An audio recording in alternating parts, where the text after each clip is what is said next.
बिस्मिल्लाहिर्रहमानिर्रहीम। This is your science class and I am your science teacher Maliha Yasmeen. Chapter 1 हमारा continue है और आज हमारा लेक्चर 16 है। इसमें आज के लेक्चर में हम ये देखेंगे कि प्लांट्स के पार्ट्स कितने हैं, कौन कौन से हैं, बेसिक पार्ट्स और इनके फंक्शंस क्या क्या हैं। कुरान मजीद में जैसे कि हम हमेशा की तरह देखते आए हैं कि हमारा टॉपिक कुरान मजीद में किस तरह से कुरान मजीद से हमें कैसे रहनुमाई मिलती है। तो जब हम पढ़ते हैं कुरान मजीद को तो हमें वाज़ेह तौर पर पता चलता है कि प्लांट के तकरीबन हर हिस्से के बारे में कुरान मजीद में वाज़ेह आयात मौजूद हैं। एक दो मिसालें आपके सामने हैं। सूरह कलम की वर्स नंबर 22 है, go early to your crop if you would cut the fruit, कि अगर तुम्हें फल हासिल करना है तो अपने खेतों की तरफ जल्दी रुजू करो, सुबह के वक्त रुजू किया करो। इसका क्या मतलब है कि हमें एक तो दो चीज़ें हैं यहाँ पे। फ्रूट का मतलब यहाँ पे वो फ्रूट है जो हम इस्तेमाल करते हैं, जिसके लिए हमने फसल उगाई है, या वो टारगेट है जो हम किसी भी काम के लिए मुकर्रर करते हैं। यानी फिज़िकल फ्रूट भी है इसका मतलब, जो हम ईटेबल्स हैं, जिसके लिए फसलें उगाई जाती हैं, खेतियाँ लगाई जाती हैं, और हमारे लाइफ के टारगेट्स भी हैं। तो अगर हमें अपने टारगेट को हासिल करना है, अपने फल को पाना है, तो हमें उसके लिए मेहनत करना होगी, बहुत पहले से प्लानिंग करना होगी। एक दूसरी आयत है सूरह वाक़िया में, इसकी वर्स नंबर 63 है, so what is your opinion regarding you so, कि जब तुम बीज बोते हो तो तुम्हारा क्या ख्याल है, वो कैसे उगता है, वो कैसे ज़मीन से फूटता है और उसमें एक तनावर दरख्त बन जाता है या एक तनावर पौधा बन जाता है। तो इसमें अल्लाह ताला ने सो से मुराद सीड पे जोर दिया है कि जब बीज बोया जाता है तो वो कैसे उगता है, जर्मिनेशन उसकी कैसे होती है। इसी तरह कुरान मजीद की दीगर आयात में भी तकरीबन 17 के करीब प्लांट्स का नाम लेकर जिक्र किया गया है। इसके अलावा प्लांट्स के दीगर हिस्सों जैसे कि फूल, तना, जड़, इसके बारे में भी हमें वो बहुत सी वाज़ेह हदायत मिलती हैं। हमारा काम यह है कि हम उस पर गौर व फिक्र करें, तदब्बुर करें और इस पर अमल करने की कोशिश करें। चलिए स्टार्ट करते हैं हमारा लेसन।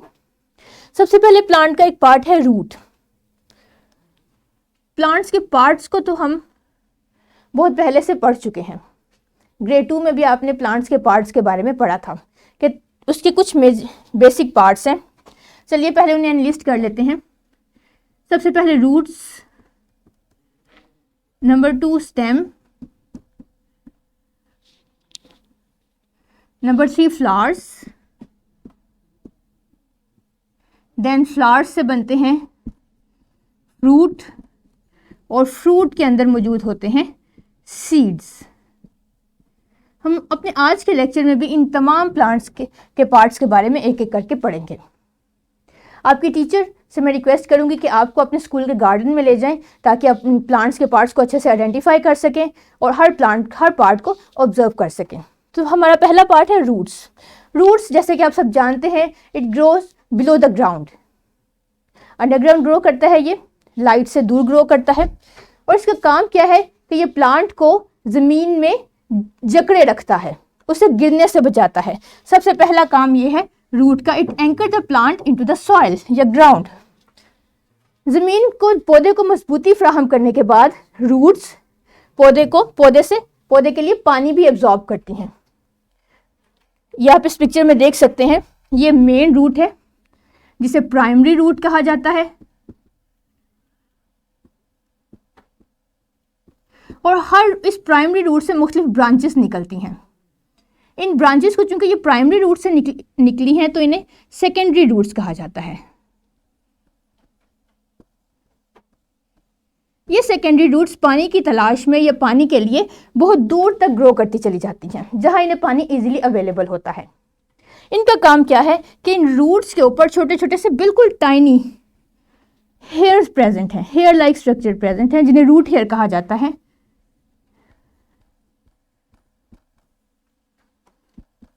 ये रूट हेयर्स एक्चुअली प्लांट के लिए वाटर को एब्जॉर्ब करते हैं, और वो सिर्फ वाटर ही एब्जॉर्ब नहीं करते बल्कि उस पानी के साथ उस वाटर में डिजॉल्व न्यूट्रिएंट्स भी प्लांट्स के अंदर मूव करते हैं। इस तरह से बेसिक जो प्लांट की नीड है, वाटर और न्यूट्रिएंट्स, वो रूट्स के थ्रू पौधे तक पहुंचते हैं। ये इस पिक्चर में आप बहुत क्लियरली देख सकते हैं कि एक छोटा सा सेक्शन है रूट का, जिसे हम जूम करके देख सकते हैं। इसमें ये रूट हेयर्स हैं। इन रूट हेयर्स के अंदर ये सॉइल पार्टिकल्स हैं। सॉइल पार्टिकल्स, ज़मीन में चूँकि पानी नेचुरली ही प्रेजेंट है, तो ये पानी इस रूट हेयर की टिप के ज़रिए मूव करता चला जाता है रूट्स में। साथ ही साथ इस पानी में जितने भी डिजॉल्व न्यूट्रिएंट्स होंगे, जैसे कि सोडियम, पोटेशियम, सल्फर या जितने भी दूसरे न्यूट्रिएंट्स हैं, वो तमाम के तमाम इन रूट्स के थ्रू प्लांट्स में मूव करते चले जाएंगे। रूट्स वाटर के लिए ग्रो करती हैं। जितना करीब पानी होगा या जितना दूर पानी होगा, इसी लिहाज से रूट्स अपने आप को स्ट्रॉन्ग करती चली जाती हैं। इसमें आप देख सकते हैं कि ये एक ओल्डन डेज का दरख्त है और इसकी रूट्स किस हद तक ब्रांच हैं और फैली हुई हैं। इसका क्या मतलब है कि जितनी ज़्यादा एक दरख्त की रूट्स होंगी, वो दरख्त इतना ही स्ट्रॉन्ग होगा, वो पौधा उतना ही स्ट्रॉन्ग होगा और उसकी ग्रोथ भी दीगर पौधों के मुकाबले में बेहतर होगी, क्योंकि वो पानी और न्यूट्रिएंट्स को ज़्यादा एब्जॉर्ब करने की सलाहियत रखता होगा। Roots in some of the plants also store food of plant and become fleshy. कुछ रूट्स ऐसी हैं जिनमें प्लांट का फूड स्टोर हो जाता है, जैसा कि रेडिश, कैरेट, टर्निप। ये एक्चुअली फ्रूट नहीं है बल्कि प्लांट्स के रूट्स हैं, लेकिन इनमें स्टोर्ड फूड पाया जाता है, जिसकी वजह से वो एडिबल हो जाती हैं। इसके बारे में भी आप ग्रेड 2 में इन डिटेल स्टडी कर चुके हैं। Roots are divided into branches, जो कि अभी आपने देखी हैं। More branching means more water absorption, और रिजल्टेंटली क्या होगा, and strengthen is the plant. जितनी ज़्यादा वाटर एब्जॉर्प्शन होगी, प्लांट भी उतना ही ज़्यादा स्ट्रेंथन होगा। ये एक और पिक्चर में आप देख सकते हैं, कितनी अच्छी ब्यूटीफुल डिस्क्रिप्शन है कि पानी मूव करता है रूट्स में, रूट से पानी मूव करेगा उसके एडजेसेंट पार्ट स्टेम में, ये स्टेम है, स्टेम से वाटर मूव करेगा एरियल पार्ट्स लीव्स में, और अगर यहाँ पे फ्लावर्स प्रेजेंट हो तो फ्लावर्स में भी, और एक्स्ट्रा वाटर एयर में रिलीज कर दिया जाएगा। सो फूड प्रिपरेशन के लिए जो बेसिक एलिमेंट है वाटर, वो रूट्स के जरिए प्लांट्स को प्रोवाइड किया जाता है। Next comes the stem. Stem is the aerial part. Aerial mean it grows above the ground.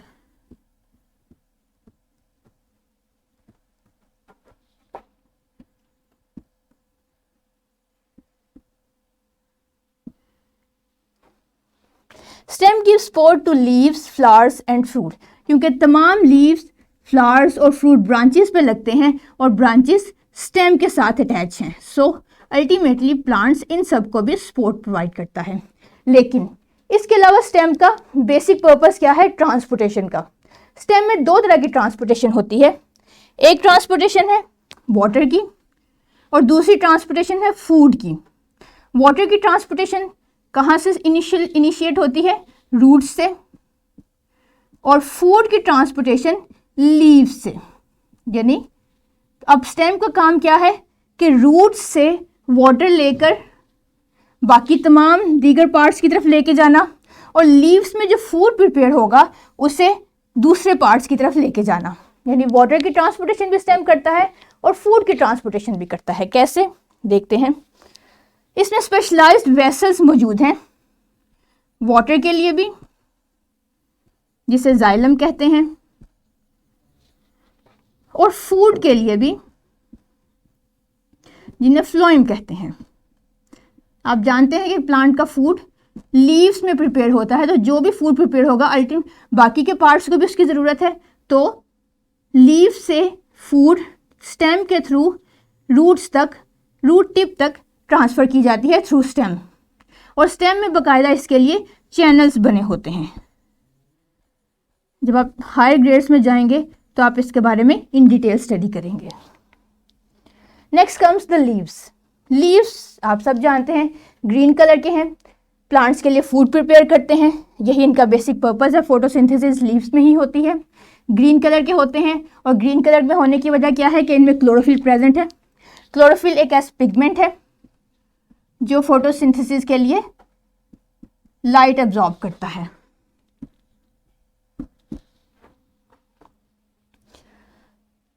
अब लीफ का स्ट्रक्चर अगर आप गौर से देखें तो इसमें आपको बहुत सी स्मॉल वेन्स दिखाई देंगी।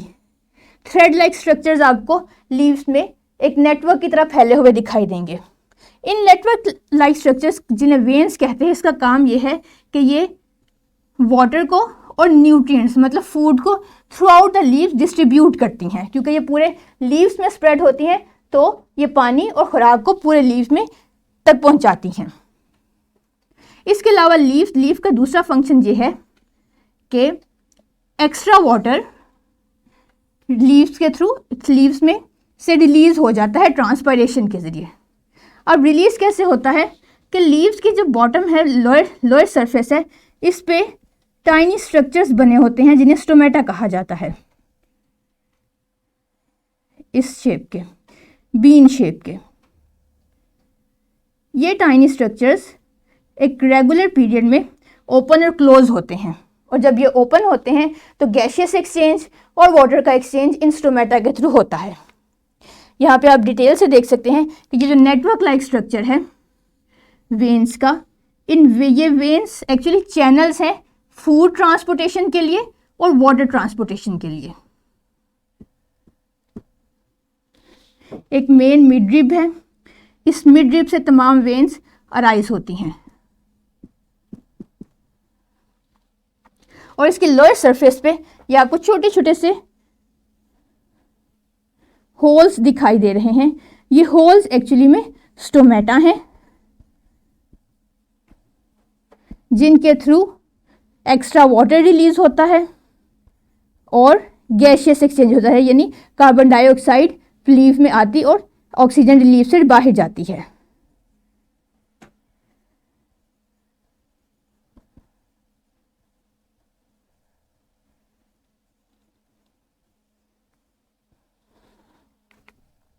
यहाँ पे देखिए कि इस स्ट्रक्चर में आप वाज़ेह तौर पे देख सकते हैं कि फूड प्रिपरेशन का प्रोसेस कैसे हो रहा है।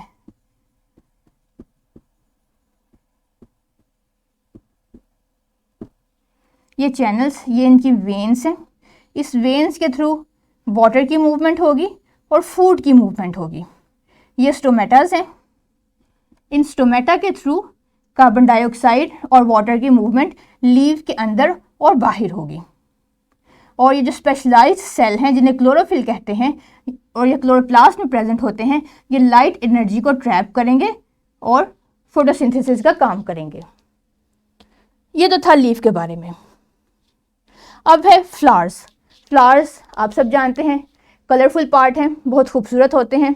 कुछ फ्लावर्स की फ्रेग्रेंस भी होती है जैसा कि रोज़। अब फ्लावर सिर्फ एक यूनिटी, एक एंटिटी नहीं है, बल्कि इससे कुछ पार्ट्स होते हैं। 4 मेजर पार्ट्स हैं फ्लावर के: सेपल्स, पेटल्स, स्टेमन और कार्पल। ये 4 मेजर पार्ट से फ्लावर मिलकर बनता है। सेपल्स इसके आउटर फ्लावर के बाहर जो फ्लोरल बड है, इसे सेपल्स कहते हैं। इसका काम फ्लावर को प्रोटेक्ट करना है, इनर पार्ट्स को प्रोटेक्ट करना है। पेटल्स कलरफुल होती हैं, इनके कलर और फ्रेग्रेंस की वजह से ये इंसेक्ट्स को और दूसरे एनिमल्स को अट्रैक्ट करती हैं। जब दूसरे एनिमल्स और इंसेक्ट्स इन फ्लावर्स पे आते हैं तो यहाँ से पोलन लेते हैं और इनके सीड डिस्पर्सल के लिए काम करते हैं। स्टेमन और कार्पल ये दो जो इसके इनर पार्ट्स हैं, जैसे आप ये देख सकते हैं, ये कार्पल है और ये स्टेमन है। ये दोनों सीड फॉर्मेशन के लिए अपना रोल प्ले करते हैं। सो ओवरऑल प्लांट की रिप्रोडक्शन के लिए जो ज़रूरी एलिमेंट है सीड्स, वो फ्लोरल पार्ट्स के अंदर पैदा किया जाता है। ये डिटेल से स्ट्रक्चर है आपको दिखाया गया है। आउटर इसका जो ग्रीन कलर होगा वो सेपल्स है। सेपल्स का कलेक्टिव नेम कैलिक्स है। आउटर वर्ल्ड इनका कलरफुल पार्ट पेटल्स और इनके वर्ल्ड को क्रोला कहा जाता है। These are stamen and this is carpel. So dear students, आप कोई भी फ्लावर लें, उसको डाइसेक्ट करें, मैग्नीफाइंग ग्लास की मदद से उसके इनर पार्ट्स देखें और उनको आइडेंटिफाई करने की कोशिश करें कि जो पार्ट आप देख रहे हैं वो एक्चुअली में क्या है। इसके बाद आते हैं सीड्स। फ्लावर्स के अंदर जैसे कि हमने देखा सीड्स बनते हैं। ये सीड्स इस कार्पल के अंदर इसकी ओवरी में तश्कील पाते हैं। हार्ड स्ट्रक्चर है और जब इन्हें जर्मिनेशन के लिए सो किया जाता है और इन्हें फेवरेबल कंडीशंस मिलती हैं तो ये न्यू प्लांट्स में डिवेलप हो जाते हैं। Most of the seeds are enclosed in fruit, beans, ये आपको ये बीन सीड है, पी सीड है। Seeds wait for suitable conditions to germinate and grow into new plants. जैसे ही सीड्स को सूटेबल कंडीशंस मिलती हैं, और वो सूटेबल कंडीशंस कौन सी हैं? Temperature, water, oxygen. जैसे ही प्लांट्स को ये सूटेबल कंडीशंस मिलती हैं, प्लांट ये नया पौधा निकलना शुरू हो जाता है, जिसे जर्मिनेशन कहते हैं। Seeds can survive for a long period even if detached from the plant.